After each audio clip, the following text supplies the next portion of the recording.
E açaí? Toma açaí? Hoje eu só vou tomar um cafezinho. Deixa eu pegar o café aí.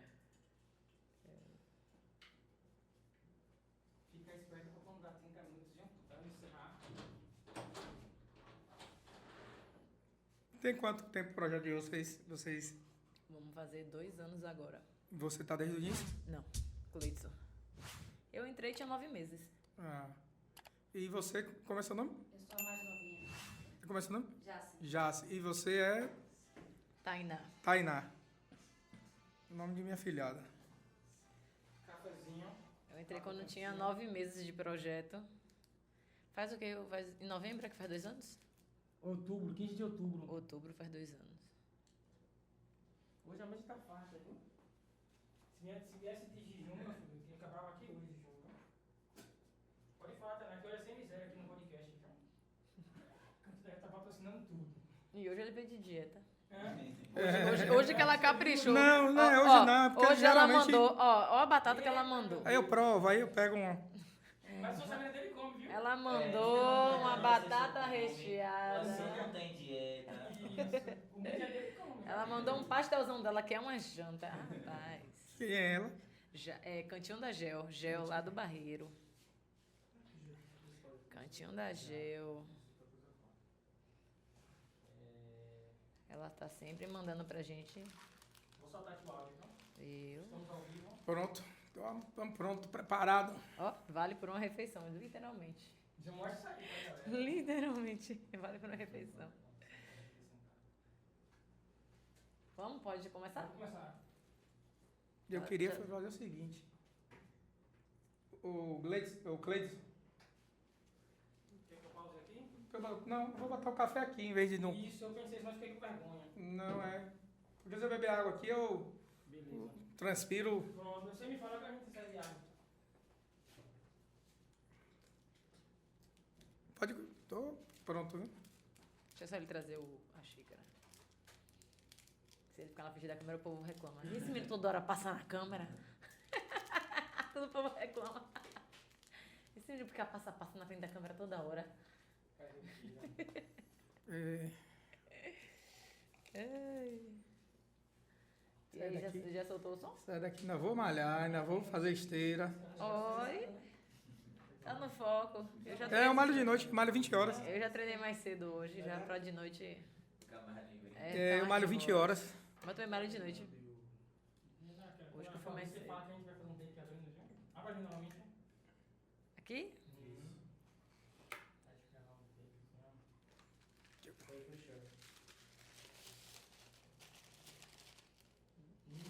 Isso aí. Obrigado, Gel. Vamos lá. Bom, pode? Pode. Soltou o som?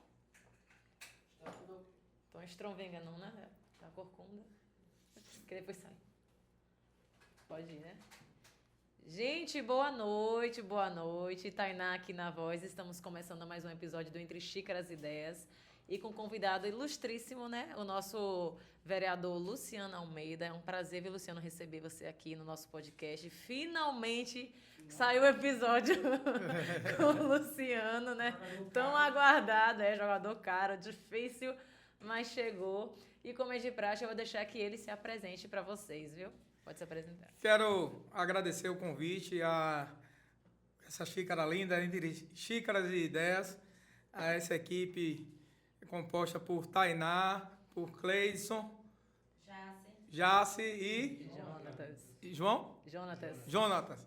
Então, agradecer, me coloco aqui à disposição. É um prazer, eu sempre procuro prestigiar todos os meios de comunicação. Esse podcast, em especial, é uma das ferramentas que eu gosto muito de utilizar, de participar, porque a gente foge do tradicional, né, de programa de rádio, que já é um outro formato. Eu acho que a gente no podcast consegue extrair um pouco mais dos temas que serão abordados, falar um pouco mais também, sem muito intervalo, sem corte. Sim. E a importância de ver jovens que nem vocês à frente, como você me disse, há 2 anos que existe. E eu sei que não é fácil fazer comunicação sem apoio, sem patrocínio. Principalmente aqui em Alagoinhas. E aqui em Alagoinhas, e vocês perseverando e acreditando no potencial da comunicação. Então, assim, me coloco à disposição. Já era para ter vindo, aí eu tive a chikungunya, e aí desmarcamos, mas eu disse a João, vamos marcar, vamos lá prestigiar essa galera jovem e que precisamos debater Alagoinhas, e aqui esse momento me coloco à disposição. Bom, vereador, começa dizendo pra gente, você é filho da cidade mesmo, veio de outro lugar, como é que é? Nascido e criado aqui em Alagoinhas, minha família, tanto paterna como materna, radicada aqui em Alagoinhas, família grande, não é de família tradicional política, nem de posses, mas é uma família grande, é a família Almeida, é a família Santos. Sou nascido e criado aqui em Alagoinhas, eu tenho 51 anos, sou graduado em administração, tenho especialização em gestão em pessoas, trabalhei no comércio aqui de Alagoinhas, na farmácia Silva Rocha, entrei em serviços gerais, saí supervisor geral da rede, trabalhei na Fislar, loja de eletrodoméstico, depois ocupei alguns cargos na Prefeitura Municipal de Alagoinhas, no Estado, fui diretor do ginásio de esporte aqui da cidade. Na administração pública, eu ocupei diretoria administrativa e financeira da Secretaria de Cultura, Esporte e Lazer, mas o que me deu uma projeção, me deu visibilidade, foi quando eu ocupei, na segunda gestão de Paulo César, a Subsecretaria de Serviço Público, onde eu pude ter um contato maior com a população. Eu era responsável pela limpeza pública, junto com o coordenador Richardson Freitas, o secretário era Arnoldo Aze, e ele me deu essa missão de cuidar da limpeza. Então, eu cuidava da questão da limpeza dos pontos de lixo, de entulho, da limpeza urbana, onde eu me aproximei muito e pude valorizar a figura dos garis e das margaridas, o pessoal da limpeza pública, que até hoje mantém laços e relações com esse pessoal que, assim, são invisíveis muitas das vezes para a sociedade, mas que, se parar um dia, a cidade vira um pandemônio, vira um caos. E estou na política desde novo, sempre foi minha inclinação, desde novinho tive essa inclinação. É isso que eu ia perguntar, quando é que você se descobriu político? Eu, desde novo, assim, na juventude ou na fase de criança, a criança diz, eu quero ser médico, eu quero ser jogador, eu quero ser bombeiro, e eu sempre quis ser político, porque, assim, eu lembro bem que um dos mecanismos que nós tínhamos muito era a rádio, e minha mãe ouvia a Rádio Sociedade da Bahia, e tinha também um programa, A Voz do Brasil, que existe até hoje. E eu ficava muito atento, e quando dava as notícias sobre o Senado, sobre o Congresso, sobre o presidente, e quando tinha os comícios aqui na cidade, eu ia com os vizinhos. Gostava de ir para comício já novinho? Já, desde novo. Eu ia para os comícios, porque os comícios eram muito orgânicos, as pessoas iam, porque não ia porque recebia R$50 ou R$100 para segurar uma bandeira, porque tinha uma... Não, era porque era bem definido a questão política, os lados políticos, Minha família mesmo, meu avô era judelista, tinha os murilistas, tinha os que eram ligados à família Ásia, a família Maia. Era clãs.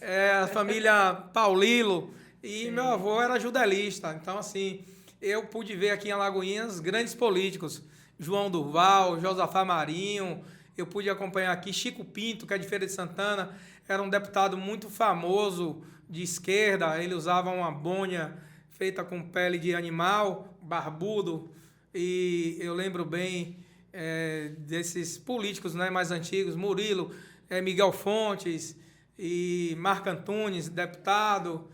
Então eu pude conviver assim, então sempre tive esse desejo e essa vontade. Eu até faço um relato em um vídeo que recentemente a gente gravou um vídeo chamado Diamante, e que dali está extraindo várias curiosidades, falando um pouco da minha história, e é onde eu falo que eu realmente me encantei com a política.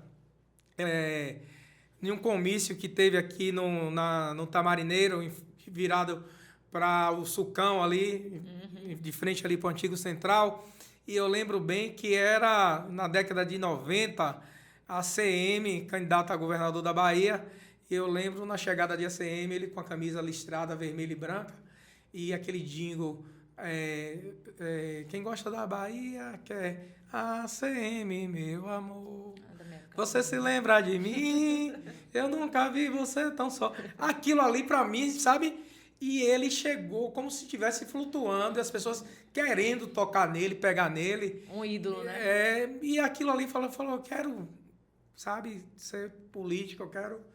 E aí fui desenvolvendo e desde novo me aproximando de políticos, de campanha política. A primeira campanha política que eu acompanhei, eu era menino mesmo, foi Chico Reis, em 88, salvo engano, candidato a prefeito. E eu lembro que eu fui para a carreata de Chico Reis em cima de um caminhão de um vizinho na comemoração da vitória de Chico Reis. Aí depois veio a candidatura de João Oficina, que ele não se elegeu. Depois ele foi candidato de novo, aí ele se elegeu prefeito. Eu fui trabalhar na gestão dele, já muito novo. Aí, em 2000, eu fui candidato a vereador, tive 562 votos. Na época, foi uma surpresa. Foi a primeira vez que ele lançou a sua candidatura? Foi a primeira vez. Nos anos 2000. Eu comecei a trabalhar na gestão de João Oficina em 96. Ele se elegeu prefeito e me chamou para ser oficial de gabinete.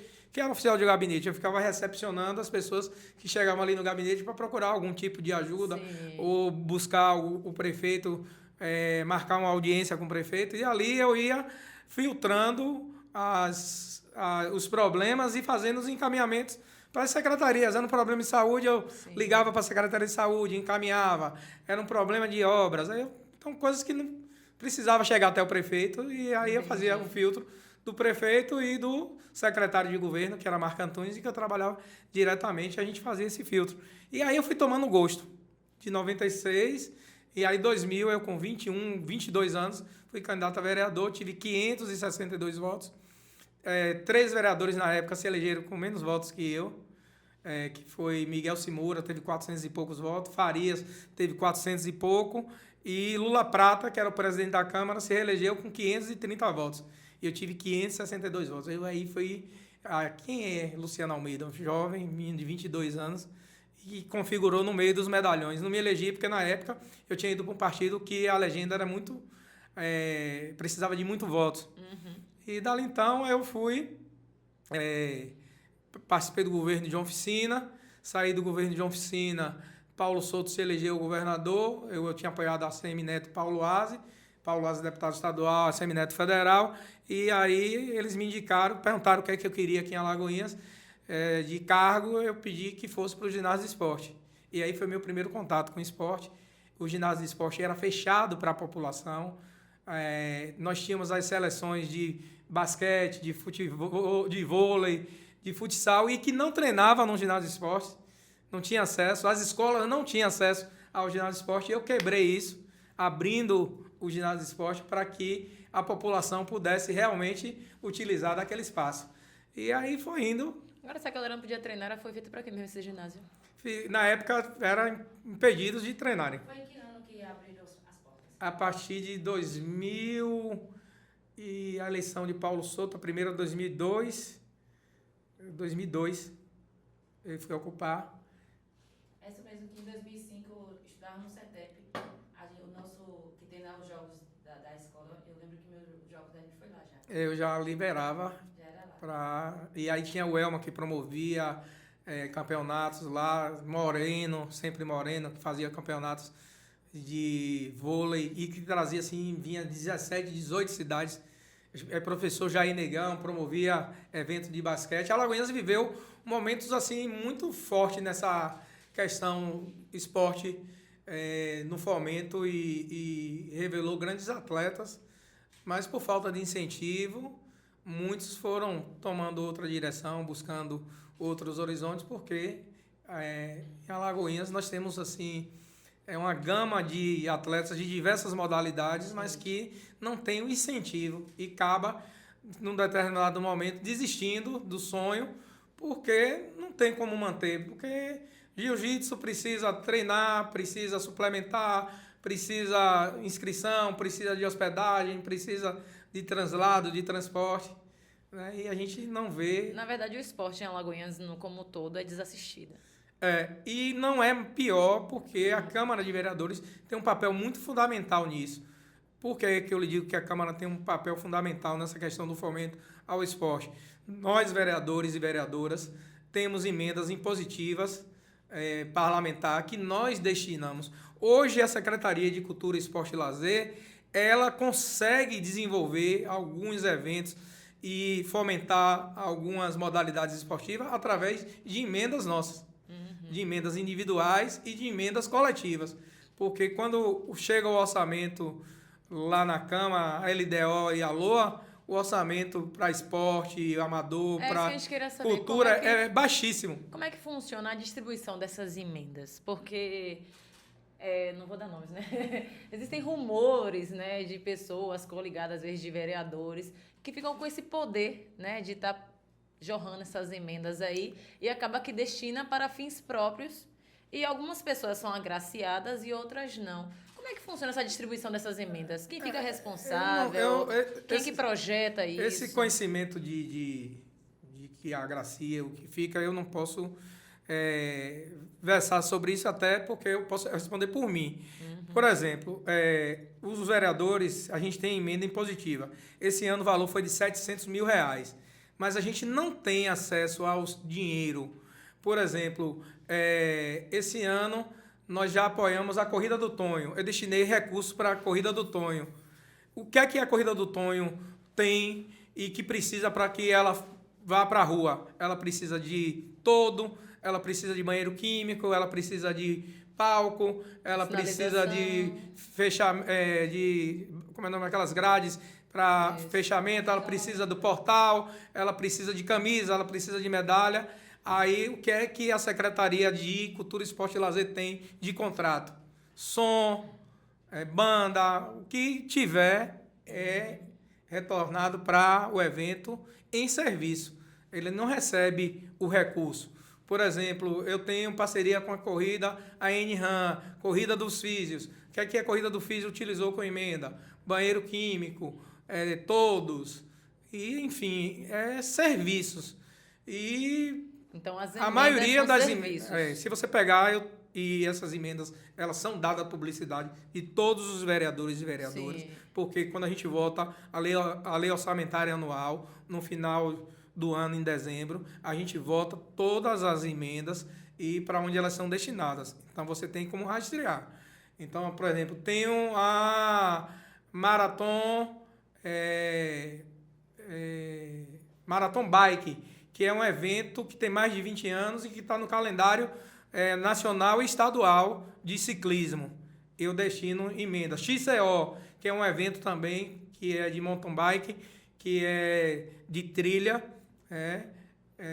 bicicleta, de ciclismo, que acontece lá em Dona Nininha, que é o XCO, e que está no calendário estadual. Então, eu destino emendas. O que é que ele utiliza essas emendas?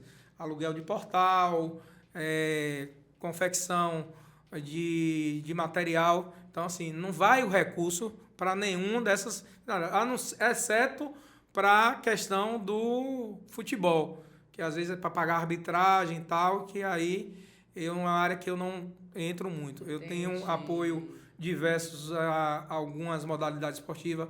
Hoje, baleado é considerado o esporte. Eu, no início do ano, apoiei a vinda de uma etapa do campeonato baiano de baleado, através do Pumas, Eric Rocha, que organizou. Federação mesmo, tem a federação. Que é o mesmo do Medusa também, né? Que a gente fez uma... os meninos do Medusa participam sempre, eles participam sempre. Beijo, viu, Medusa? Desses eventos. Eu destino emendas para que eles possam utilizar de transporte para participar, incentivar eles participarem de outros eventos. Por exemplo, teve um evento a Copa de CrossFit, que reuniu vários boxes, é chamado boxe, né? De outras cidades. Teve um evento no Dínamo, que reuniu aí mais de 15 ou 20 boxes de cidades aqui da região toda, até de Aracaju teve gente participando. Então, eu procuro focar e destinar meu recurso para eventos federados, para eventos que estejam no calendário municipal, estadual e nacional. Destino também emendas para a causa da pessoa com deficiência. A gente tem agora em agosto a Semana da Pessoa com Deficiência. Nós criamos, através do mandato nosso, com as entidades que cuidam da causa da pessoa com deficiência, a PAI, Pestalozzi, AMA, Conselho da Pessoa com Deficiência. Temos a Semana Nacional, mas criamos a Semana Municipal, onde é desenvolvida algumas atividades e eu destino emenda para que confeccione camisa, lanche, aluguel de mini trio, contratação da banda, porque no final da Semana da Pessoa com Deficiência, ela é finalizada com a caminhada no centro da cidade. Então, assim, tem muitas coisas que precisam ser filtradas e, se há dúvida, é só pedir, porque o cidadão tem a lei de acesso às informações. Se o cidadão tem dúvida, chega na secretaria e procura o secretário ou diretor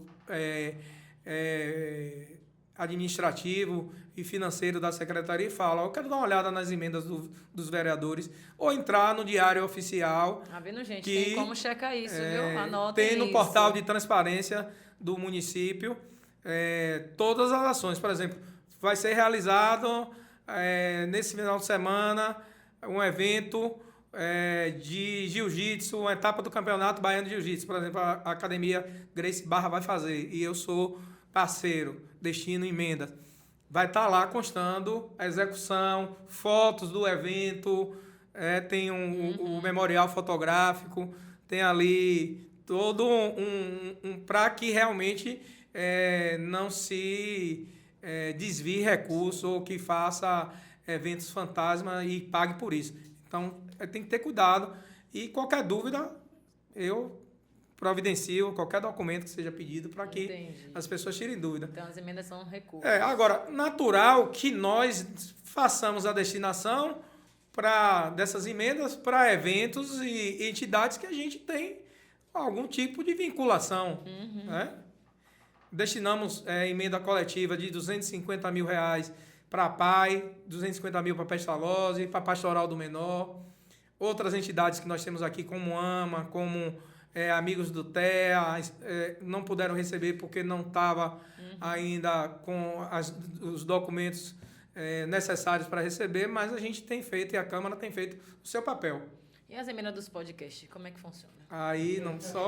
Aí só através da Prefeitura, da PI. Como é que funciona as emendas do podcast? A gente precisa de que documentação a gente está precisando, Da né? propaganda institucional. O que é que a gente precisa? O que é que está faltando Não, para a gente o nosso caso conseguir? não, aqui a gente é comunicação, né? É. Esportes, mas não deixa de ser contribuição. Então, onde é que eles se encaixam? Comunicação. E tem uma emenda para comunicação? Não, nessa área de comunicação, não. Tá vendo? Mas tem recurso recurso do governo municipal que é destinado para diversos sites, programas de rádio, e era bom que vocês pudessem ir até a Secretaria de Comunicação e fazer o cadastro de vocês, para que vocês possam, de alguma forma... Tem que ter CNPJ, né? Tem que ter CNPJ, tem que estar todo Tudo organizado. Sim. É isso, aí procurar na secretaria, o secretário é muito acessível, a Álvaro Miller, Anota filho aí, aqui de Álvaro Alagoinhas, Miller, e eu acho chegando. interessante que vocês possam fazer realmente lá Sim. o cadastro, dizer, nós existimos, nós temos um programa, é semanal, é diário, Sim, toda semana, toda quarta. toda Fora que semana, também a gente sai na rua, né? A gente vai fazer entrevista com o pessoal. pronto, e aí vocês estão Somos aptos, públicos. vocês têm já notoriedade, vocês já têm tempo de programa, eu acho que é válido que vocês procurarem a secretaria e fazerem o cadastro. Pronto, Álvaro Miller, é grave isso, Cleidson. Alvinho, receba aí essas representantes aqui do Entre Xícara e Ideias. Porque assim, toda vez que a gente chama um vereador, fica uma dificuldade de vir para cá. Eu observei também uma resistência de alguns vereadores, graças a Deus não foi o seu caso, porque eles ficam perguntando se a gente tem algum tipo de apoio, né? Se a gente tem lado, partido. Primeiro eles observam nossos posts. Ficam, às vezes, muito nesse receio, até dizer um sim pra gente ou não também, né? Eu não tenho problema nenhum. Tanto que, não só aqui, mas onde me perguntam, tem alguma restrição, tem algo que não... Para mim, não. Tem que perguntar tudo, porque senão não tem sentido de eu estar aqui. E eu faço questão de ir em todos os podcasts que eu sou convidado. Dos mais simples aos os mais conhecidos, eu vou. Tem um menino ali muito esforçado, o Noel, pode... Como é o nome? Pode não. O Jeff? Não, é Noel, ele é lá da Rua do Avião, já chegando entre a Rua do Avião e Miguel Velho. Já tive 2 vezes com ele lá, e ele assim esforçado, e eu procuro valorizar, né, quem faz a comunicação e que ainda não está contaminado, né, tem imparcialidade. E eu acho que esse ambiente... Na verdade, a intenção é essa, né? A gente que trabalha com comunicação é ser imparcial, porque a gente está aqui para ouvir. Exatamente. A gente está aqui para ouvir, e embora somos, como você falou inicialmente, somos todos políticos, temos nossas opiniões particulares, mas como comunicador, nós queremos levar para as outras pessoas esclarecimentos sobre fatos e acontecimentos relevantes. Né? Eu sempre falo, quando eu falo do podcast, eu falo que nós procuramos pessoas com ideias, pensamentos e comportamentos relevantes para que outras pessoas venham absorver isso também. A gente tem pergunta aqui, Eric perguntou se nas próximas eleições para prefeito o senhor pretende se candidatar. Exclusivo, hein? Eric Meme. Eric Meme. Semana passada ele estava aqui, viu? Um abraço, Eric. Eu não gosto de pular etapas, né? Nesse pleito eleitoral desse ano, nós teremos eleição para presidente, senador, governador, deputado estadual, deputado federal. Eu estou colocando meu nome à disposição, né, como pré-candidato a deputado estadual, e dentro do que realmente for o resultado dessas eleições, e dependendo também aí de como é que vai ser a eleição de governador, aí eu posso pensar em 2028 de colocar também meu nome à disposição ou não como pré-candidato a prefeito. Mas agora eu não posso pular a etapa, eu vou focar na pré-candidatura de deputado estadual. Mandatos de vereador, já estou no 3º mandato de vereador, eu acho que aí eu já consegui ter uma maturidade política, né, no 3º mandato. Eu sempre falo que eu não quero fazer carreira de vereador, eu quero expandir na política. Meu pensamento sempre foi esse. Quando eu terminei meu ensino médio, que eu busquei a graduação, a pós-graduação, e a interrompi porque fui tomado por outras atribuições, mas eu quis me especializar para entender um pouquinho do que eu entendi e resolvi tomar como um objetivo de vida, que era entrar na política. Então eu precisava, no mínimo, estar ali para quando acontecesse de eu concretizar meu sonho, que concretizei, de me eleger vereador, eu chegar na Câmara e estar me inteirando, não chegar tão verde e não chegar despreparado. E poder fazer um debate mínimo e discutir sobre diversos temas e de cada coisa saber um pouco. Então, agora, no momento é esse. Eu acho que essas 3 eleições me legitima, e eu sinto esse chamado das ruas, né, e das redes sociais, que é muito forte. Eu tenho uma relação muito grande e eu entendi desde o primeiro momento, desde quando eu me elegi, o poder da comunicação, né? Nós já vivemos aí a era dos senhores de donos de terra, senhores donos de engenhos, dos feudos, a era de quem dominava a mineração, mas estamos vivendo a era agora da comunicação. Quem predomina Quem se comunica melhor, quem se coloca melhor, quem se vende melhor, de alguma forma, eu se fosse um produto. Então, às vezes, quando eu vou conversar com algum colega ou com algum político e que eu falo do investimento que eu faço na comunicação, eles tomam até um susto. Rapaz, eu digo, não, isso não é gasto, isso é investimento.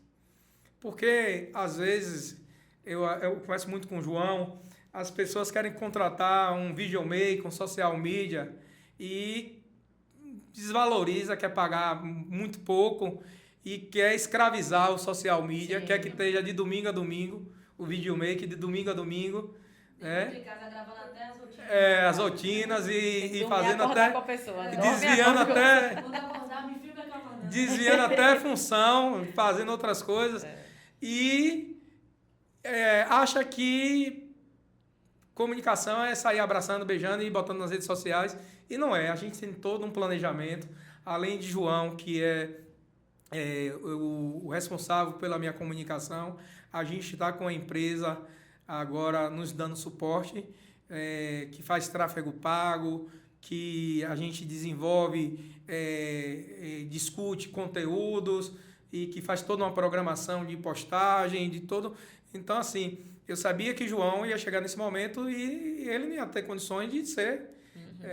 E ele não tem que ser bom em tudo dentro da comunicação. Ele tem uma especialidade, ele tem algo que ele tem como um carro-chefe dele, a especialização de produção, de vídeo, digamos. O tamanho da demanda realmente e precisa de aí, mais profissionais. Eu precisava, e eu comecei muito antes, na pré-campanha. E tem muitos políticos que deixam para contratar a comunicação no período de eleição. E aí já é tarde. A gente tem que fazer um trabalho antes. A gente já vem fazendo um trabalho há mais de 6 meses. Há mais de 6 meses eu já estou com toda a minha logomarca, minha...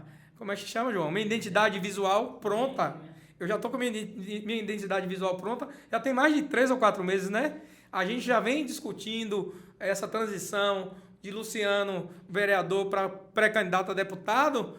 A gente já vem fazendo Exclusivo, viu, gente? A gente já vem fazendo esse trabalho já há 3, 4, 5, 6 meses. Para quando nós chegarmos no período eleitoral, as pessoas terem esse conhecimento de quem é Luciano, de o que é que Luciano faz, quais são as bandeiras de Luciano. Inclusive, conta pra gente. Eu ia falar, conta pra gente o que é que o Luciano faz, o que é que tem feito, anda fazendo, vai fazer. E né? qual a principal bandeira? Você, quanto Exatamente. político, quanto vereador e pré-candidato. E atualmente deputado, oposição, né? Quais bandeiras que você defende? O que é que, Não aperta o que, é não, pelo que, amor o que de é Deus. que faz hoje você vou me candidatar porque eu tenho isso aqui para defender? Ao longo do nosso mandato, quando eu fui candidato a primeira vez, eu não usei nenhum tipo de bandeira clichê pela educação, pela saúde, pelo esporte, nada. Eu fui para as ruas e disse às pessoas, eu quero que vocês me deem a oportunidade de ser um representante na Câmara de Vereadores, porque eu quero realmente participar da vida da nossa população, buscando melhorias e qualidade de vidas. E quando eu me elegi, eu já tinha sido candidato por 3 vezes e as 2 primeiras vezes eu bati na trave, não me elegi, mas fui muito bem votado. Como eu disse, em 2000 eu tive 565 votos, ou 561 votos. Em 2012 eu tive 951 votos, bati na trave e não me elegi por 30 votos. E aí foi quando eu fui trabalhar na prefeitura de 2012 a 2016 e eu tive 1.753 votos. Eu fui o terceiro mais votado naquela eleição. O primeiro foi Juraci, ou foi Baqueiro. Primeiro Juraci, depois Baqueiro e eu fui o terceiro. Foi uma surpresa zona porque eu não tinha, né, esse legado financeiro, nem... Era trabalho mesmo, eu tinha, né, sido subsecretário e que me deu a notoriedade em função do trabalho ali e eu tive esse respaldo. Depois, na eleição seguinte, eu me reelegi. Aí sim, abracei a bandeira da inclusão da pessoa com deficiência, né, buscando a garantia dos direitos das pessoas e buscando ações concretas, em parceria com as entidades. Nós criamos o time da inclusão e, através desse time da inclusão, nós fomos buscar recursos juntos ao deputado Paulo Aze, que ao longo dos 3 mandatos dele de deputado federal já aportou em torno de R$1 milhão para a Pestalozzi, nesses 9 anos de mandato, deputado federal, em torno de 400 a 500 mil para a PAI, para a Pastoral do Menor o mesmo valor, e a gente tem buscado fortalecer a causa da pessoa com deficiência, porque há uma deficiência muito grande do município de atender essa demanda reprimida. Hoje a gente tem na cidade um número grande de crianças, de adolescentes e até de adultos que ainda não conseguiram fechar um diagnóstico ou que já fecharam o diagnóstico e que não conseguem fazer suas terapias. Hoje eu recebi um vídeo, um relato de uma mãe que é psicóloga, eu comecei até a assistir vindo para cá e quando sair daqui eu vou assistir o final do vídeo, ela falando das dificuldades de tratar o filho dela que tem TEA, né, que é transtorno do espectro autismo. E é uma causa que eu abraço e que, assim, através do nosso mandato, uma causa, a PAI e a Pestalozzi já existe, são instituições que já existem há mais de 30 anos no nosso município, mas que vieram ter um olhar político a partir do momento que eu entro na Câmara, no primeiro mandato, e começo a dar visibilidade, começo a fazer discussões, começo a desenvolver... Foi em que ano seu primeiro mandato? Atividade 2016. 2016 a 2020, de 2020 a 2024, de 2024 a agora que a gente está. É isso. Então, 2016. Então, esse é seu terceiro mandato. Terceiro mandato. Aí eu lembro que quando eu entrei no primeiro mandato, existia o Conselho da Pessoa com Deficiência, que foi criado por o vereador Luciano Sérgio em 2010 e não foi instituído o conselho, não foi formado o conselho. E dali em diante, Luciano também deu uma contribuição muito grande para essa causa da pessoa com deficiência. Luciano Sérgio, hoje, que é o nosso vice-prefeito, conseguiu, através do mandato dele com o deputado Jorge Sola, implantar o CE, que é o Centro de Reabilitação na Pestalozzi, que atende 33 municípios. Então, Luciano também deu uma contribuição muito grande. E é dali, nesse mandato, quando entrei em 2016, que a gente começou a fazer as discussões e começou a dar visibilidade. E muitos vereadores, vereadoras e políticos da cidade começaram a enxergar a causa como algo que poderia dar um retorno político, e muitos que realmente abraçaram a causa por empatia, por ter um compromisso. E esse time da inclusão, eles se estendem também à educação? Não, quando eu falo time da inclusão, é que reunia essas entidades. A PAI, Pestalozzi, AMA, o Conselho Municipal da Pessoa com Deficiência.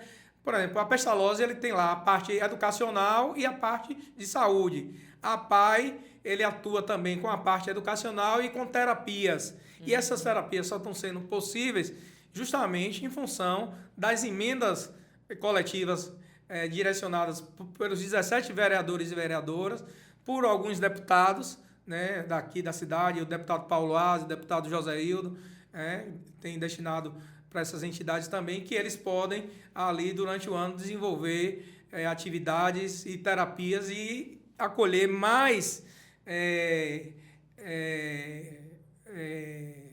crianças e adolescentes e adultos para que possam ter seu tratamento. Porque quando o governo falha, o terceiro setor, que são as ONGs, que são as entidades, que fazem o trabalho do governo. Quando eu falo que o governo, eu falo do governo municipal, o governo estadual e o governo federal. Sim. Então, a importância dessas entidades aqui na cidade é muito grande. Aí tem a questão da bandeira dos animais também. Eu tive uma participação para a doação do terreno lá na Baixa da Santinha para a construção da sede da Anjo de Quatro Patas.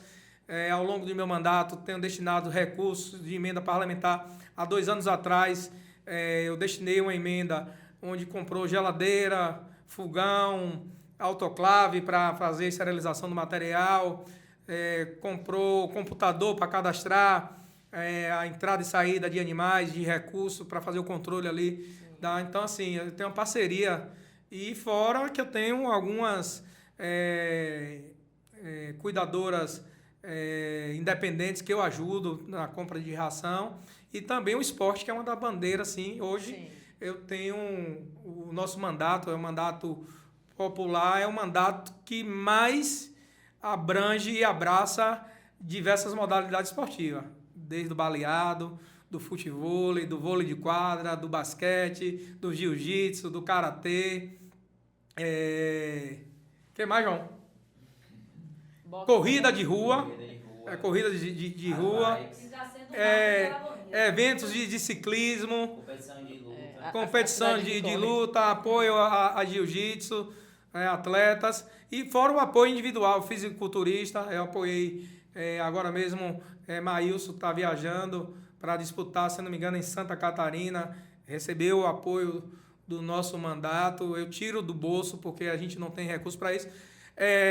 Fizemos uma discussão muito forte ao longo desses 3 mandatos para a implantação do Bolsa Atleta, que era para ter sido um projeto oriundo do Executivo, mas partiu do colega, o vereador licenciado Baqueiro, que criou o Bolsa Atleta, e nós destinamos o recurso o ano passado de emenda, e alguns atletas receberam 3 parcelas de R$1.000 com muita dificuldade, e esse ano já chegamos ao mês de julho, destinamos emenda coletiva de 200 mil a 250 mil reais para que os atletas possam ser contemplados, e até hoje esse recurso não foi utilizado e os atletas ainda não receberam esse ano. Receberam esse ano ainda parcela do ano passado. E como é que funciona? Como o atleta faz parte desse programa? Aí tem um edital que é lançado, Por edital, aí tem né? todo o atleta tem que ser federado, o atleta tem que ser ranqueado, tem todo um critério. Tem todo um critério. Tem mais uma pergunta aqui de Dai Matos. Ela quer saber sobre as obras do viaduto da Rua do Catu. Dai, eu venho, desde quando o viaduto desabou há 2 anos atrás, a encosta, né, a contenção do viaduto, em abril de 24. 2024, que eu venho acompanhando. Eu já fiz diversos vídeos lá no viaduto, tanto que na semana dessa última vez que desabou uma encosta, o restante da encosta, eu tinha ido lá uma semana antes e mostrado aquilo, o risco que as pessoas estavam correndo porque não estava mais isolado. O pessoal de rua, os moradores de rua, a população de rua, os usuários arrancaram aquelas contenções, os tapumes, porque ali acho que é zinco, é alumínio, e para vender, e eu dizendo ali do risco que aquilo estava para a população e de que aquela obra não ia acontecer, porque foi prometida várias vezes por Joaquim, quando caiu na gestão de Joaquim prometeu, o governador prometeu, o secretário de Estado prometeu, depois Gustavo Carmo, eleito logo recente, teve uma reunião na governadoria, disse que durou uma manhã e parte de uma tarde, com toda a equipe de secretários do município, deputados aqui da cidade, a deputada, onde foram discutir os problemas de Alagoinhas e apresentaram o viaduto. E aí o governador prometeu que a obra do viaduto sairia. E aí foi se arrastando, só nas promessas. E o ano passado foi lançado a licitação e deu deserto. O que é deserto? Abre a licitação e não aparece nenhuma empresa se habilitou. Aí eles fizeram de novo esse ano. E aí, a pedido do governo, alguma empresa se habilitou. Mas a ideia é restaurar o viaduto?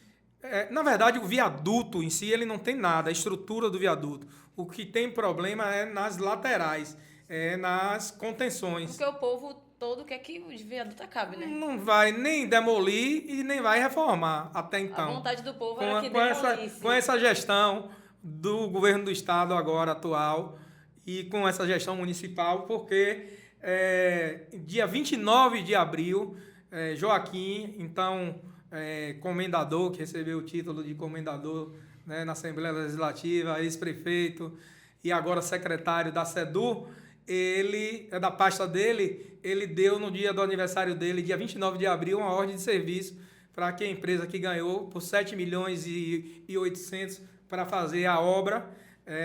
Aí eu já tinha lido que no edital a empresa tem 3 meses para fazer um estudo técnico do que será feito, o que é que precisa ser feito ali, né, para recuperar as laterais, porque na verdade o viaduto não tem nada, o viaduto está intacto. Mas o meu tá cedendo. Não, o viaduto não tem nada. São as contenções laterais. Nada. O viaduto está intacto, sem nenhuma sem nenhum dano, o que tem problema mesmo são nas laterais. E aí, essa ordem de serviço foi dada, já passaram 2 meses, limparam os entulhos que estavam ali do último desabamento e fecharam toda ali aquela área, já atrapalhando o trânsito de quem mora na margem da linha, né? E a obra até hoje não aconteceu, porque a empresa tem 3 meses para fazer um estudo e 7 meses para concluir a obra. E a gente está vivendo um período eleitoral onde não se pode mais, a não ser que a obra já tenha sido liberada, ou já tinha sido iniciada e já tenha sido liberado algum valor. Que aí eu vou até checar se já foi liberado algum valor inicial, porque aí é uma garantia de que a obra pode acontecer, se já foi liberada alguma medição. Então, quem pensa que o viaduto vai ser demolido, esqueça. Não, nenhuma. Não vai ser. Nenhuma. Mas era o que o pessoal queria. Não, mas o que está Que demolisse, na porque licitação ficava é a recuperação Agora, das contenções. você também não acha não que a construção desse viaduto, apesar de quando eu cheguei aqui em Alagoinha já tinha, né, o viaduto, não marginalizou o Marechal, não? Ficou bem esquecido. Esse modelo de viaduto é um modelo que é para ser utilizado em BR. Se você vê nas grandes cidades, em Salvador, os viadutos, principalmente agora em Salvador, estou vendo ali, estão sendo utilizados como praças esportivas, como praça para as pessoas caminharem, para andar. Porque embaixo do viaduto ali ficou periférico, e é centro. A própria Dai falou que é moradora da Rua do Catu, e o acesso, o trânsito sem o viaduto, para eles da Rua do Catu é ruim. Não, só para a Rua do Catu, porque ali a Rua do Catu ela é uma porta de entrada das outras cidades. Aramari, Água Fria, Irará, todas essas cidades circunvizinhas que transitam e também os conjuntos habitacionais. Então sobrecarrega... Com o viaduto, escoou o trânsito. É isso. Tirou Então, o viaduto, você vê que aquele trânsito ali no horário de pico. então, assim, o governo do estado, aqui em Alagoinhas, muita promessa e pouca ação. Né? Prometeram fazer uma estrada que ligava Buracica a Terra Nova, né? Dizendo que ia encurtar a viagem de Alagoinhas para Salvador, e a obra ficou pela metade. O hospital é dito que é o Hospital de Alagoinhas, esse hospital que foi inaugurado, o hospital do Litoral Norte, mas, na verdade, o hospital é um... Esquentou a câmera. Pode falar. Pode falar. Eu ia falar para ele pegar esse corte aí de você falando do hospital. Deixa pra fazer, tem uma pergunta no hospital. É isso, para falar sobre o hospital. Aí eu tava falando se ele pegou esse corte. tá. Isso, pode falar. É ao vivo, gente. Está acontecendo ao vivo. Então, assim, o hospital que recebe o nome de Hospital do Litoral Norte, ele é colocado aí pelo governo do estado, pela deputada Ludmila, pelo deputado José Hildo, pelo Radiovaldo, que é uma grande obra do governo do estado para Alagoinhas. E, na verdade, é uma grande obra para a região e para toda a Bahia. Sim. Porque é um hospital de grande porte, que vai atender alta complexidade, mas inicialmente ele já é para atender 34 municípios, portas fechadas, você não pode sair daqui e ir direto lá no hospital buscar atendimento, não. Você tem que ir para o Bião ou para a UPA. Mas no Bião você morre. Para o Bião ou para a UPA, mas a gente tem que dar graças a Deus e pedir a Deus que o Bião não feche. Também. Porque se o Bião fechar, aí é que viveremos o inferno real. Porque a pergunta é exatamente essa. Os rumores que saíram aqui, a partir do momento que inaugurou esse hospital grande, o Bião seria fechado, mas como você mesmo disse, lá é portas fechadas. Lá é regulamentado, né? Regulação. Regularizado. Então, nesse caso aí, corre realmente o risco do Bião. Deixa eu explicar. Até hoje, o governo do estado, através da Secretaria de Saúde do estado, da CESAB, não disse ainda qual será o destino do Hospital Dantas Bião. Eu vi uma entrevista do Radiovaldo, onde ele disse que o Hospital Dantas Bião ficaria aberto ainda 6 meses como hospital de retaguarda. O que é hospital de retaguarda? O Hospital do Litoral recebe os pacientes de caso cirúrgico, de internamento, estabiliza e transfere para o Hospital Dantas Bião para deixar os leitos vagos. Depois essa informação não foi confirmada. Também a Secretaria de Saúde do município, através do secretário Luciano Sérgio, não deu nenhuma informação com relação a isso. Mas se o Hospital Dantas Bião fechar, nós só teremos a UPA, que hoje já é sobrecarregada, superlotada, as pessoas ficam esperando o atendimento do lado de fora da UPA e vou lhe dizer, viu, Tainá, com toda desgraça, com todos os problemas, se Alagoinhas não tivesse o Dantas Bião, seria bem pior, porque o Dantas Bião cumpre o papel, muitas das vezes, que é do município. A saúde, na sua atenção básica, não funciona. Hoje nós temos mais de 10 postos de saúde sem médico no nosso município. O que é a saúde de atenção básica? É a saúde que é feita nas unidades básicas de saúde, nas unidades da saúde da família, que são os postos de saúde que ficam nos bairros e que é para atender ali a demanda e receber o idoso, diabético, o hipertenso, para dispersar medicamento, para dispersar a fita, para fazer o exame, de medir a glicemia, para fazer a prevenção. Ali o posto de saúde tem uma equipe de dentista para fazer uma extração, para fazer uma obturação. Às vezes a mãe está com a criança, está com febre, é para ser atendida. E muitas das vezes eu recebo ligações, recebo vídeos de pessoas me mostrando que foi marcado e que esse é um protocolo que chama, se eu não me engano, protocolo de Manchester, e que é adotado pelo Ministério da Saúde, onde ele faz ali a avaliação e sinaliza a condição do paciente pelas cores, verde, amarelo, vermelho e azul. Então, quando o paciente chega no Hospital Dantas Bião com a febre, com a dor de cabeça, com um mal-estar, que era para estar sendo atendido na UPA ou ter sido atendido durante o dia no posto de saúde, vai superlotar o Hospital Dantas Bião, que é de urgência e emergência, que recebe ali pessoas, porta aberta, recebe pessoas que sofreram AVC, que sofreram um trauma de uma queda, que sofreram um acidente, que chega com fraturas expostas e que vai ficando para ser atendido depois. Porque fazer a parte de urgência. Urgência e emergência. O hospital era para ser emergência. Urgência e emergência. E sendo que ele atende a 30 e tantos municípios. Entendeu? Mas a questão de urgência seria nos postos. Essas coisas básicas, uma febre, um curativo, uma sutura, uma criança que caiu. Uma dor de cabeça. Mas os postos geralmente fecham 5h30. Uma dor de cabeça. Mas a 17h30 tá fechado. superlotação do. Quem precisa Mas se você de chegar saúde, se você chegar no Hospital Dantas Bião de manhã, cedo, as pessoas vão lá. E essa questão aí era para ser atendida na UPA. A de Santa Terezinha.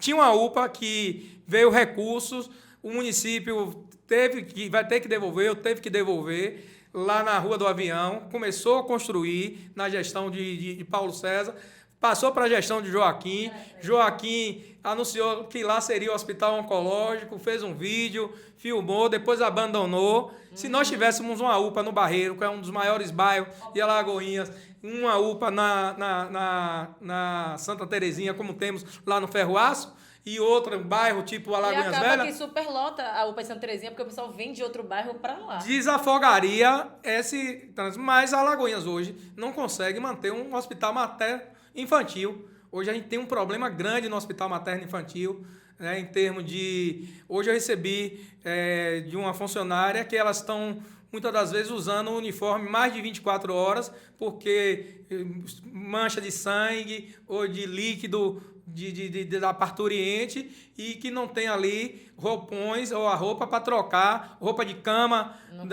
do hospital materno infantil, né? Porque as roupas são levadas para lavar em Aracaju e muitas das vezes eles estão sem receber. Então, assim, a funcionária falando que o material de limpeza está acrescentando com água e regrando o material de limpeza, porque temos aí hoje um Instituto de Gestão Integrada gerindo o Hospital Materno Infantil, que veio contratado de forma emergencial e que já era para ter sido feita uma licitação para uma outra, geralmente a organização social, assumir e não foi feito. Hoje o município de Alagoinhas tem 1 ano e 7 meses essa gestão e a maioria dos grandes contratos de pessoal, de limpeza, de prestação de serviço, de mão de obra, de tudo, está tudo emergencial. Ainda não são contratos fechados através de uma licitação. E isso é horrível, porque traz uma instabilidade muito grande. E o desrespeito, os funcionários, principalmente da enfermagem, sem receber o piso da enfermagem, o Instituto sem recolher o FGTS, a alimentação horrível, regrada para os funcionários e para as parturientes, para as gestantes. Não tem o serviço de ultrassonografia 24 horas no hospital. É o mínimo que poderia ter, porque a mãe chega, a gestante chega e o bebê precisa ser auscultado e muitas das vezes não consegue auscultar o bebê. Tinha que ter um exame de imagem para que a mãe pudesse ver como é que o bebê se encontra. Então, assim, a gente vive hoje uma gestão que era para ser algo inovador. O prefeito Gustavo Carmo é um jovem advogado e ele se colocou durante a campanha que era o mais preparado e que ia fazer em 4 anos o que não foi feito em 40, e a gente já está há 1 ano e 7 meses de uma gestão e que era para ser uma gestão de sucessão e está sendo uma gestão de continuidade, de continuidade piorada. E o que mais, Tainá, assim, me deixa muito triste, Cleidson, é que Alagoinhas, dentre os 417 municípios que nós temos, nós ocupamos a 12ª posição em termos de população, em termos de arrecadação, de renda per capita, e a gente não vê. Hoje, Alagoinhas é uma cidade que mais arrecada recursos próprios, através de taxa de iluminação. Nós pagamos a tarifa de iluminação, você pode olhar no recibo de energia, tarifa de esgoto, que o prefeito, o primeiro ato que Gustavo fez foi aumentar, através de decreto, de 40 para 80 e... Mas vão agora. Pessoal aqui na live interagindo sobre os buracos, pessoas que, inclusive uma delas, pessoa fazendo cirurgia, até mencionou você, Luciano, que acabou ajudando, já tinha um tempo ela procurando os meios, né, do município para fazer a cirurgia, não conseguiam. O pessoal falando sobre os problemas que tem com seus veículos por conta dos buracos. E tem um que perguntou, queria saber o que tem nesse asfalto que eles colocam nos buracos. Em um dia, colocam em um dia, no outro dia já não está mais nada. Material de péssima qualidade, de segunda, né? A mistura o óleo com brita e areia, e aí compacta, mas aí esquentou, ou choveu, derrete, né? Eu acho que eu deixei uma mensagem hoje, as pessoas, os políticos se aproveitam, os maus políticos se aproveitam da memória curta das pessoas. Nós estamos há 1 ano e 7 meses de uma gestão que o prefeito que saiu, o Joaquim Neto, saiu dizendo que deixou dinheiro em caixa e as contas sanadas.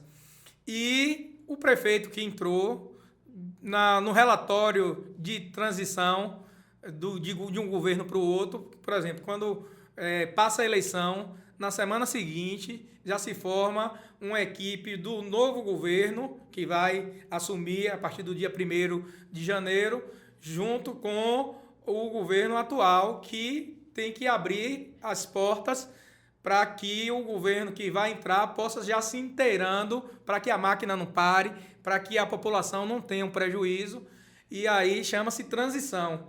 E aí no relatório de transição, eu sempre falava que isso aí estava quebrado.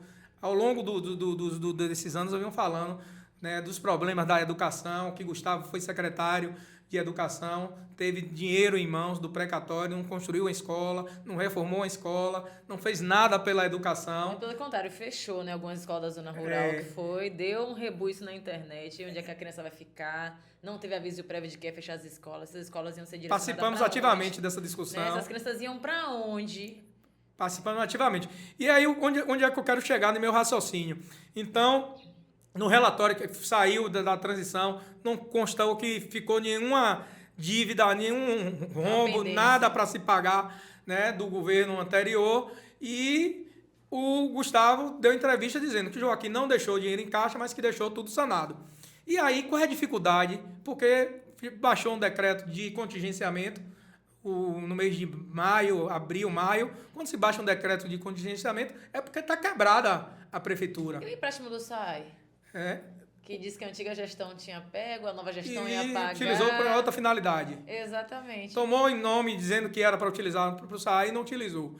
E, na verdade, nos enganou que nós votamos favorável a esse projeto. Na época, eu, Luma, Jaldice, Justo e Tó, que éramos de oposição, votamos favorável no sentido de que realmente fosse melhorar o serviço autônomo de água e esgoto para que a população não sofresse o que vem sofrendo. Então, o que é que eu digo? Então, chegou 1 ano e 7 meses, é um governo que tem arrecadado, os recursos próprios de arrecadação, Fonte Zero, tem arrecadado, a gente não vê uma obra sendo realizada com esses recursos de Fonte Zero, que é desses impostos que a gente está falando, que são arrecadados municipais. E o que vemos aí é obras de emendas de deputados federais e de tomada de empréstimo, né? Que foi de uma vez só. Gustavo, o ano passado, no final do ano passado, tomou o empréstimo que Joaquim tomou em 8 anos de governo. E Gustavo não quer vir não, viu? A gente abriu o convite para ele desde o ano passado no Prêmio de Destaque. Então, o que é que eu quero deixar e fazer um alerta à população? Gente, vocês precisam entender que já estamos há 1 ano e 7 meses sofrendo. Ele tomou o empréstimo o ano passado, ainda não utilizou desses recursos. Ano que vem ele vai fazer muitas obras. Ano que vem vai ter um São João. Olha o que eu estou dizendo. Vai ter São João, vai ter micareta, vai ter dinheiro para tudo, porque é os últimos 2 anos que é o que o povo lembra. E os 2 anos que as pessoas padeceram, com transporte de péssima qualidade, com a saúde que não chega, e você vê um familiar seu convalescendo em cima de uma cama, precisando de uma ressonância, precisando fazer uma cirurgia. Aquele senhorzinho não foi que estava já... E morreu. Morreu. E marcaram você também em uma senhorinha. A senhorinha. Eu estou em contato com a sobrinha dela. Ela estava com febre alta. Eu estou em contato com a sobrinha dela. Falei com a diretora do hospital ontem, Flávia, diretora médica. Eu estou acompanhando esse caso dessa senhora também. Então, assim, esse papel... E é dessa forma, Cleiton, que precisamos estar atentos e que precisamos participar da política. Porque a política e os políticos é que definem os nossos destinos. Você diz, eu tenho assistência médica, eu tenho o seguro do carro, mas se seu carro cair no buraco, o seu seguro cobre danos, como eu lasquei 2 pneus, eu mostrei lá na Câmara, e depois recebi uma série de relatos de pessoas que perderam... caíram em buraco, danificaram a direção do carro, pneu. Amortecedor indo embora o tempo todo. Contra o município, nesse caso. Mas aí é algo que você sabe que é para uma... Prolonga demais. Então, assim... Várias pessoas perturba o município. Nós ficarmos atentos aos atos, às ações do gestor, da gestão, e entender que quando um serviço chega, não é favor, é fruto dos nossos impostos. Às vezes a pessoa diz, como é que é fruto do meu imposto? Eu sou pobre, eu não tenho realmente... Mas quando você vai no mercado e compra meio quilo de carne, está lá o ICMS. Eu sempre falo, gente, nada é de graça, nada é de graça. Nem... Quando você paga a água, quando você paga a luz, está lá o imposto ICMS, que é do governo federal repassa para o governo do Estado, e o Estado repassa a parte para o município. Então, é recurso. O povo que está custando hoje 90 centavos, ele poderia estar custando 25 se não fosse esses impostos. Entendeu? Então, quando você vai e compra no mercado 1 quilo de arroz que ele dá a nota fiscal, você está contribuindo para a arrecadação do município. Então, as pessoas têm que deixar... Quando eu vejo alguém receber um vereador, um prefeito, um deputado em festa em sua comunidade, não, é obrigação nós irmos onde o povo chama, porque quem paga nosso salário é vocês. Entendeu? Certeza. Quem paga nosso salário é vocês. Então não é nenhum mérito eu ir, porque me chamaram e eu fui na maternidade. Não, é obrigação. Eu ir fiscalizar, eu ir dar o suporte. De fato é isso, né? Entendeu? Fiscalizar o que está sendo feito. É fiscalizar. Com o nosso dinheiro. Porque, assim, a obrigação do vereador, e aí eu acho importante, é discutir, e Alagoinhas tem esse diferencial de muitos municípios, Brasil afora. A Câmara de Vereadores, desde o primeiro mandato, discute o orçamento. Nós criamos, através do vereador Luciano Sérgio, na época, a emenda impositiva, que isso nos dá uma autonomia e nos dá uma certa liberdade de não ficarmos submissos a algum governo, esperando que o governo execute uma ação para referendar o nosso mandato. E a função do vereador é essa, é estar discutindo o orçamento, estar ali mexendo no orçamento, e nós aqui em Alagoinhas mexemos no orçamento. Esse ano mexemos de emenda coletiva mais de 3 milhões de reais, fora as emendas impositivas nossas, né, parlamentar, e a gente discute a LOA, a LDO, o PPA, e a gente faz esse trabalho que muitas câmaras aí votam de acordo com o que o prefeito manda.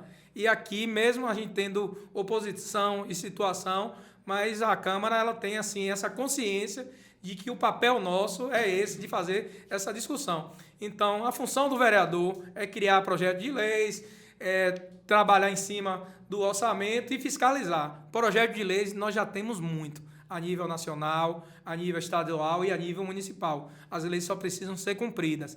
Então, eu acho que o principal papel do legislador, seja ele vereador, do deputado estadual, do deputado federal, é a fiscalização. Eu concordo, exatamente. Porque quem preza, por exemplo, que tem a bandeira da saúde, por que não fiscalizar isso? Porque parte do desacato, às vezes a verba chega, mas chega lá dentro e fica mal distribuída, a gente vê um descaso com os profissionais. Eu sempre falo, porque as pessoas acham que eu sou corporativista, preservo colegas, mas eu respeito, na verdade, cada um, eu digo lá que cada um tem seu CPF, sua rubrica, cada um responde pelo seu mandato, e eu não estou aqui para julgar e nem para cobrar deles, eu tenho que fazer a minha parte. Mas, assim, a partir do momento que você se elege vereador, vereadora, deputado, e que aí você vai fazer parte da base do governo, você ali indica correligionários seus para cargos, você indica familiares, Sim. E aí você chega num determinado momento que você fica impedido de fazer uma fiscalização. Tá devendo, favor. Porque Tá devendo. você está dentro do gogoverno de alguma forma. Também. Então eu estou na oposição, logo do primeiro mandato, com 1 ano e 8 meses, o Joaquim, no nosso partido, tinha abraçado ele, dado todas as condições de estrutura para ele ser candidato a prefeito do Democratas na época, que era PFL, virou Democratas e hoje é a União Brasil. E Joaquim rompeu conosco, né, nos traiu com 1 ano e 8 meses. E ali no primeiro mandato eu sou oposição de lá para cá e lhe digo assim, é a melhor coisa do mundo estar na posição que eu estou, porque eu deito minha cabeça no travesseiro e durmo tranquilo de saber que eu estou até às vezes, eu uso sempre esse termo lá, eu quero pecar pelo excesso do que pela omissão. Eu bato na mesma tecla, falo das mesmas coisas, mas eu não quero pecar por omissão. De saber que eu me calei, de saber que uma mãe perdeu um filho na maternidade porque não teve um ultrassom, porque essa semana o anestesista não queria fazer parto, ou porque os médicos estavam sem receber do hospital materno-infantil, só estavam atendendo os casos de urgência e emergência, e eu me calar em função disso, porque eu estou recebendo algum tipo de benesse do governo, eu tenho alguém meu sendo beneficiado pelo governo, então eu prefiro estar nessa posição. E se um dia eu vier a ser governo, eu quero manter essa posição de independência que eu tenho, graças a Deus. Não sou paladino da moralidade, não sou melhor do que ninguém, mas também não sou igual e nem quero ser, sabe? Gente, Cantinho da Gel mandou pra gente aqui, ó. Esse combo maravilhoso Mandou de batata. Ó, a batatinha recheada da Gel, gente. Pega aqui, Cleidson. Mostra aqui o que é de recheio. Posso? Pode? Deve. E o pastel também, que até vem escrito ali, ó. Eita, cuidado pra não sujar a camisa. Vem escrito que vale uma refeição. Vale uma refeição. Você já sabe que o pastel da Gel é Delícia, gigante, Gel. gente. Deixa eu pegar É aqui, ó. perfeito. Ó, ó pra aqui. Ó pra aqui. E o açaí dela, que ela tem em garrafa, o milkshake, tem em copo, tem lá no cantinho dela também pra você se servir, o açaí no quilo, tem tudo, minha gente. Tudo perfeito. Eu vou aqui no açaí, viu, minha gente, que eu amo açaí. Gel, um cheiro. Breve nós estaremos indo aí. E você sabe que seu pastel é sucesso, né? Dá um sair pro cafezinho. rapaz, pro filmmaker. Delícia, viu, Gel? Parabéns. Cantinho da Gel, né? É, No Barreiro. Cantinho da Jovem, lá no Barreiro. Vou aparecer lá. Eu sempre prestigio. Todos os dias eu almoço num lugar diferente. Quase todos os dias eu almoço num lugar diferente. Hoje eu almocei ali no Largo do Barreiro, no restaurante de Dui. Né? Um amigo querido. Aí eu fui lá em Ceará, lá no Ferroaço. Ceará é famoso. Aí eu vou em Belmira. É o Mocotó da região. Eu vou em Belmira do Mocotó, ali no 21, que também é bom. Belmira, perto de casa. Lá no Beco, ali no 21. Beco lá do Aí, Beco, às vezes, eu vou Beco. no restaurante popular para ver como é que a comida tá. Aí, às vezes, eu almoço lá, tomo um caldinho em Pedrinho. Eu gosto de rodar a cidade. Eu vou em Brodão. Tô fazendo propaganda de todo mundo aí, viu? Depois, fecha aqui a parceria. Exatamente, viu? Belmira, perto de casa, Exatamente. vizinha. Fechou aqui. Já fala com ela pra ela patrocinar a gente. Carne de pescoço Belmira. O Luciano mas é costumou ela aqui, ó. Já patrocina nós. Gente, eu quero agradecer a Luciano mais uma vez por ter aceitado o nosso convite, porque não é fácil trazer um vereador para esta cadeira, gente. Não é fácil. Ele tem um recado pra dar pra gente também, Luciano, né? Fala aí, Luciano. A candidatura para deputado. Eu coloquei meu nome à disposição para esse pleito eleitoral, que eu acho que vai ser um divisor de águas esse ano. A eleição, a Bahia já vem sendo governada pelo mesmo grupo político há mais de 20 anos. Teve pessoas que nasceram e que não viram ainda uma outra gestão, um outro grupo político governar a Bahia.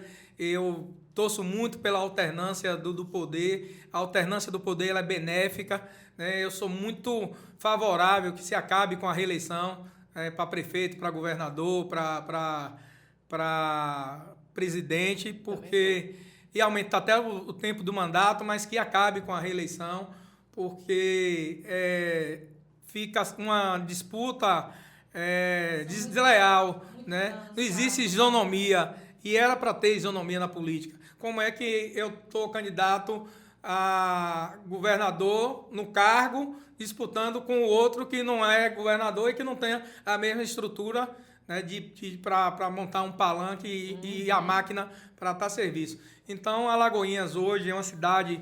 Eu conversei com Joanil, que é da Justiça Eleitoral, do cartório eleitoral. Ele me disse que até esperava um maior crescimento do número de eleitores, mas parece que cresceu 3 mil. Temos 118 mil eleitores, 118 mil eleitores aptos a votar.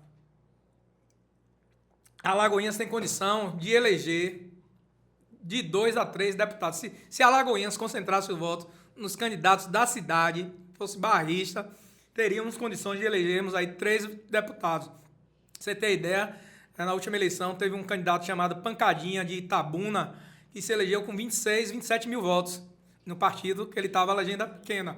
Ludmilla saiu daqui na eleição passada com 25 mil votos. Então, Alagoinhas tinha condições de fazer 2 deputados. Eu não quero aqui invalidar o mandato de ninguém, mas eu acho que Alagoinhas pode e merece muito mais. Então, eu me coloco como um nome novo. As pessoas se queixam muito de que são os mesmos nomes, o tempo e que a gente não vê nomes novos se colocando, e eu acho que quem tem que ocupar a política agora somos nós que estamos chegando. Eu, Luma, já o disse, tem aí Baqueiro, tem aí outros nomes que podem estar, né, Jusce, tem outros nomes que podem estar galgando cargos eletivos, no executivo, no legislativo, e aí eu me coloco como essa opção, né, para a população de Alagoinhas, dizendo que eu quero ser esse vereador atuante, deputado na Câmara, na Assembleia Legislativa, né, com raízes fincadas aqui em Alagoinhas, voltado o mandato para Alagoinhas e região e para a Bahia, mas em especial para Alagoinhas, para realmente ser a vez e a voz do povo na Assembleia Legislativa e levar essas bandeiras que eu carrego aqui do esporte, da inclusão, da bandeira dos animais.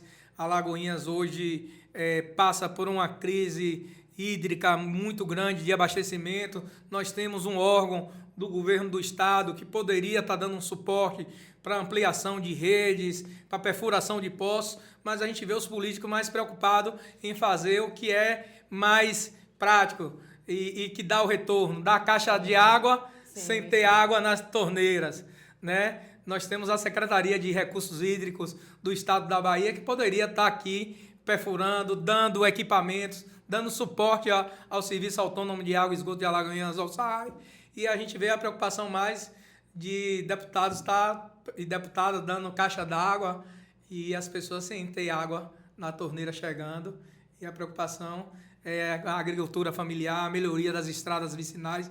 As estradas vicinais é o campo que abastece a cidade. Alagoinhas ela tem um potencial muito grande, né, nessa questão da produção rural, mas tem a dificuldade no escoamento de sua produção. Tem estradas aí que, pelo amor de Deus, as pessoas estão atolando os ônibus escolares, os carros. Muitas das vezes não chega à central de abastecimento porque Isso não que eu quero consegue. saber também é sobre a parte esquecida de Alagoinhas, tipo Catuzinho, Buri, o Topo. Pela primeira vez eu rodei nessa região e falei, gente, isso aqui não é mais Alagoinhas, A não. zona rural como um todo hoje sofre com o descaso e o abandono. Eu lembro que o prefeito leu a mensagem de abertura dos trabalhos desse ano na Câmara de Vereadores, onde ele disse que fez 40 quilômetros de estradas vicinais. Estradas vicinais são essas estradas da zona rural e a gente não vê. Aonde? A gente não vê essas melhorias, né? A gente vê muita queixa, principalmente agora nesse período de chuva. Então, na chuva, essas pessoas sofrem com o alagamento das estradas, os carros atolando, os ônibus escolares tendo problema. Quando chega no verão, poeira e as estradas esburacadas. É assim. Então, assim, Alagoinhas é uma cidade que ainda não vi dar uma sorte mesmo. Eu sempre falo que aqui em Alagoinhas, eu não sou filha aqui da terra, mas fico pensando, Alagoinhas é pequena, apesar de ser grandinha em relação a outras cidades pequenas, ela é pequena e consegue comportar duas realidades. Porque a gente pega na capital, às vezes, vê esse tipo de coisa, porque a capital é grande e tudo mais. Mas Alagoinhas é muito pequeno para você ter dois tipos de realidade. Por exemplo, você chega no centro, você tem a galera que tem o último carro que lançou, e aí você anda mais um pouquinho e você vê gente que não tem nada para comer. Mas dentro de essa casa. realidade não é só de Alagoinhas, não. É a realidade hoje Não, mas eu falo a nível de tamanho de Alagoinhas, que Alagoinhas cresceu muito. Alagoinhas hoje tem em torno de 162 mil habitantes. Isso. Agora a gente tem aí E ela tem como assistir essas A gente pessoas. tem um perímetro rural muito grande. Nós temos muitas comunidades rurais, temos 2 distritos. Se pensa aí em criar o 3º distrito, que, salvo engano, é o Estevão, né, que pegará aí aquela região toda. O que é que se configura um distrito? Ele tem que ter ali uma escola, no mínimo, um posto de saúde, tem que ter alguns... Então Catuzinho virou um distrito. Assim, Tem uma escola e um posto de saúde tem só. Alagoinhas. Aí tem Aramari, que é dependente de Alagoinhas. Dentro de Aramari, tem várias regiões ali de Aramari. A comunidade do Catuzinho divide Alagoinhas e Aramari. Isso. Como lá em cima, na Conceição, no Riacho da Guia, faz fronteira com Aramari e Iambupe. Já são os Isso. nossos povoados, que tem povoados dentro desses povoados, que consequentemente são os nossos assistidos por Alagoinhas.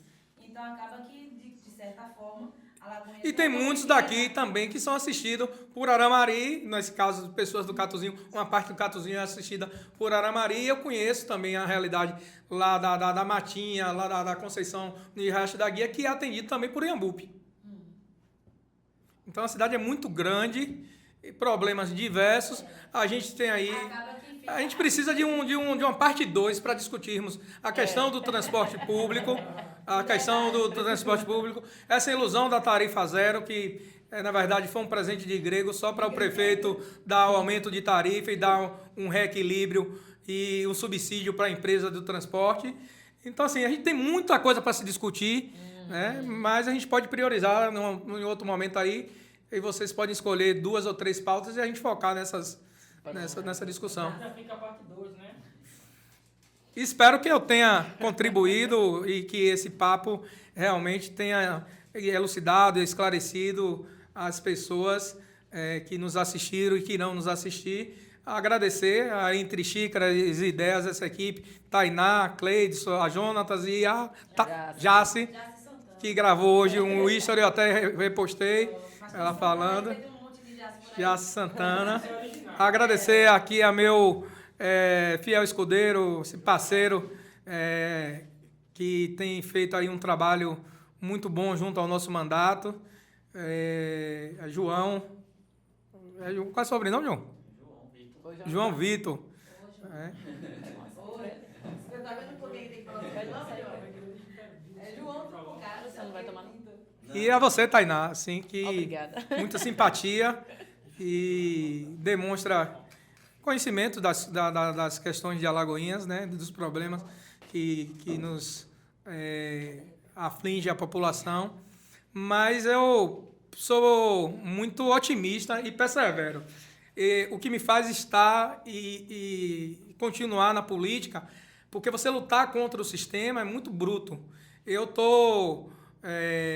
fui penalizado e recebi com muita tranquilidade uma ação que foi ajuizada contra mim pelo prefeito Gustavo Augusto de Souza Carmo, né? Não por aquilo que eu cobro dele. Eu já chamei ele para um debate para ele me dizer o que é que ele fez com 35 milhões quando ele era secretário, Pode ser que debate, ficou do precatório, né? Se ele me convencer e me mostrar em números onde foi investido, porque não foi construída uma escola, o que se comprou foi giroteca, 4 girotecas, que era uma biblioteca com 4 módulos de MDF de rodinha, que custou R$528 mil cada uma, que eu entrei no Ministério Público, e brinquedoteca, coisas que não era necessário naquele momento. Era a mesma coisa de você estar construindo a casa e comprar primeiro vaso sanitário, pia, piso e não ter construído a casa. Então, essas discussões que eu faço lá na Câmara e que eu falo da gestão, que eu falo do governo e que ele nunca me processou. E ele aproveitou algo que foi um vacilo, né? E eu não sou de acordo, eu não agrido pessoas, eu não falo de vidas pessoais. Eu lá na Câmara trato da gestão, eu falo do gestor, eu falo da secretaria, falo do secretário, mas não falo de vida pessoal de ninguém. E aí fui processado, o juiz entendeu de que houve danos morais ao prefeito, eu respeito, poderia ter recorrido. Eu tenho 51 anos, nunca tive nenhum processo, nunca fui à delegacia por nenhum problema, fui dessa vez e aí fui penalizado a pagar R$3 mil, e eu fiz uma vaquinha virtual, lançamos hoje, para surpresa nossa, pessoas diversas, classes sociais, aderiram à vaquinha, já consegui 50% do valor, e fico assim muito motivado, não pelo valor, pelo valor financeiro, que claro que faz falta, né, se eu tivesse que tirar do meu bolso, mas de saber que tem uma legião de pessoas que comungam, que pensam e que querem uma Alagoinhas livre, uma Alagoinhas próspera, uma Alagoinhas que realmente se volte para aqueles que mais precisam dos serviços essenciais, que gaste menos com a máquina, né, com as benesses para quem está